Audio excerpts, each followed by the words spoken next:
that lit themselves on fire in a religious protest. One was Buddhist, one was Hindu. They were in love and not allowed to marry.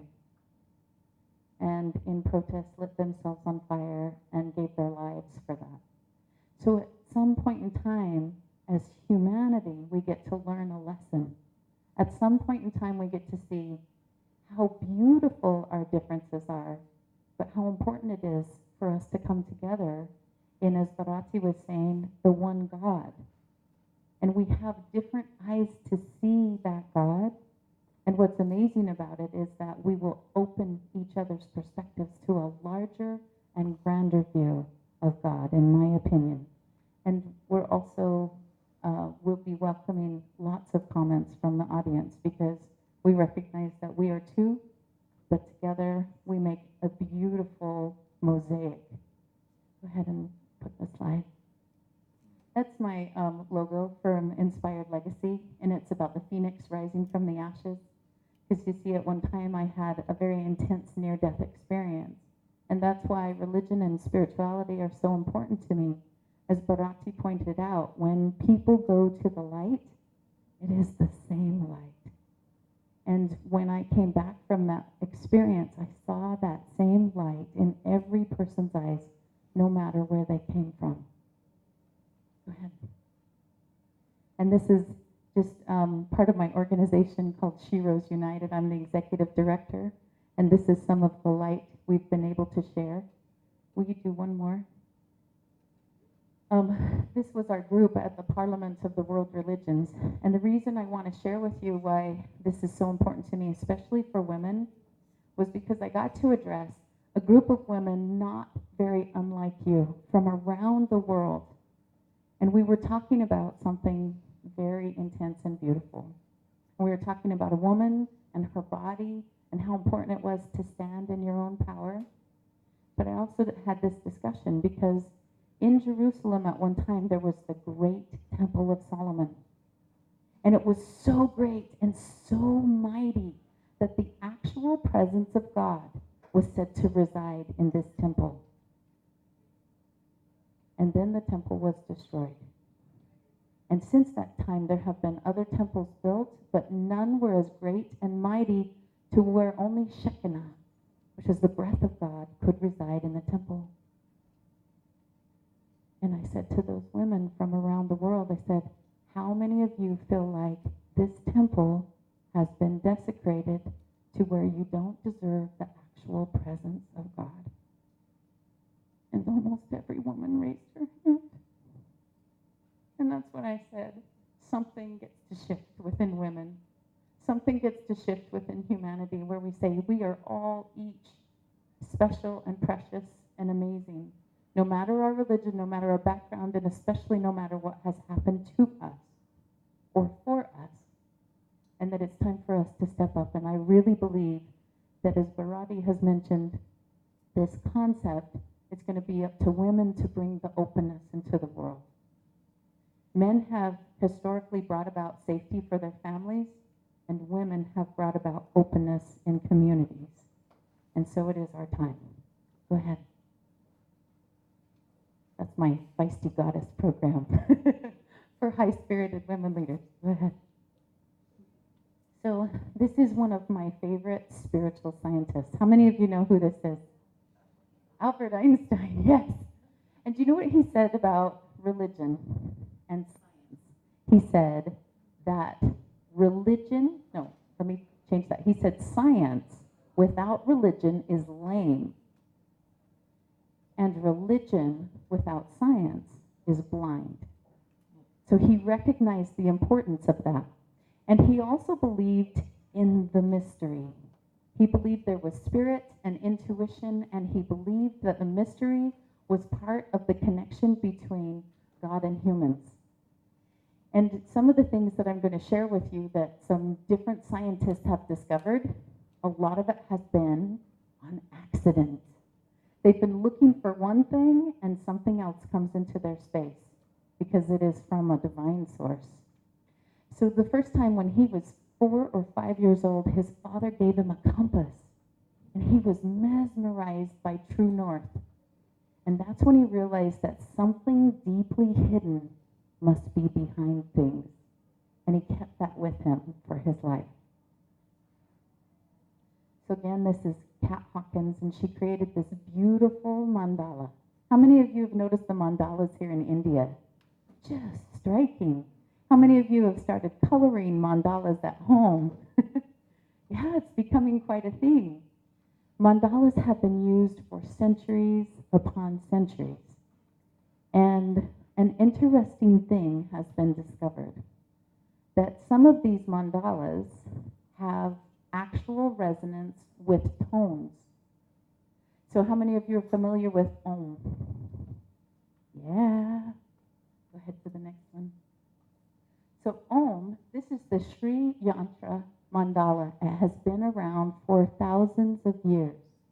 And it is artwork that was created to represent Om. Guess what happens when you Om on a tonoscope? Can you see that exact same pattern emerges?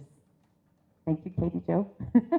How would you know? How would the artists or the scientists of that day know that the exact same frequency would create that pattern? Go ahead. And as our friend was discussing with us, there are geometric shapes and there are mathematical equations that help to define nature, and also in a conch shell and other things that show geometric proportions. So when you look at a conch shell, there are actual geometric patterns that take place in that shell, as well as in flowers and pine cones and all other organic organisms. Same thing from your elbow to the tip of your middle finger, inside of your ear. We are not accidents. We were deliberately created. Go ahead. This is another one of Kat's mandalas, which I love. What does it remind you of? A spider web, yes. Else? A flower and a snowflake. Isn't that interesting? If you take a look at it, it gives you this reminder of all of these things. Go ahead. So this snowflake is representative of you. You are as unique as a snowflake. And they have never once discovered a single snowflake to be exactly like another. But there are some incredible properties of water. And what I'd love to share with you is I've just been doing some additional research. Did you know that there are 42 religions that have holy water? It's not just a Catholic thing. It's not just an Indian thing or a Protestant thing. 42 religions have a sacred bathing place, have sacred rituals, have sacredness having to do with water and the healingness of water. And now all of a sudden science is beginning to catch up. Go ahead. Holy water is more scientific than religious, they're thinking. Would you forward the slide, please? So here are 4 scientists or researchers that have done some pretty amazing things. One of my favorite is Dr. Masaru Emoto, and he's Japanese, and he discovered when he brought in little school children and brought them before droplets of water with names on them, like love, hate, joy, sharing. And he would have them read that and put their emotions towards it. Then they would go and freeze those molecules. And amazing things happened. You can keep it on there for a second. Oh, yep, just like that. Will you show them for a moment? Go forward. Forward a couple. Keep going forward. One more. Right there.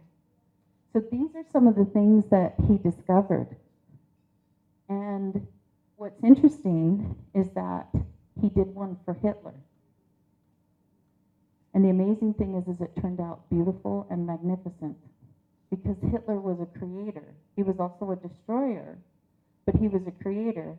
And also those Japanese school children did not have the emotional pull that as adults we understand more about Hitler. So when he had adults do Hitler, there was a total different reaction in the water. But an interesting thing is too, if the children said, "I hate you," or "I will kill you," the water molecules wouldn't form.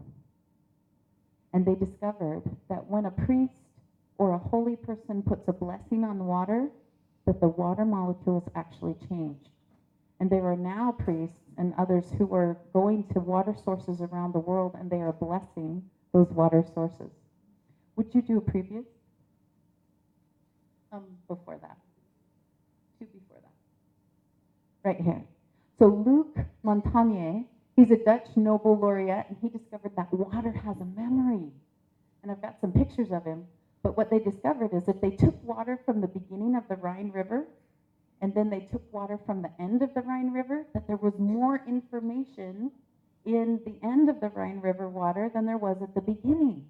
So as water falls and goes through a distillation process and ends up pooling somewhere, it has information.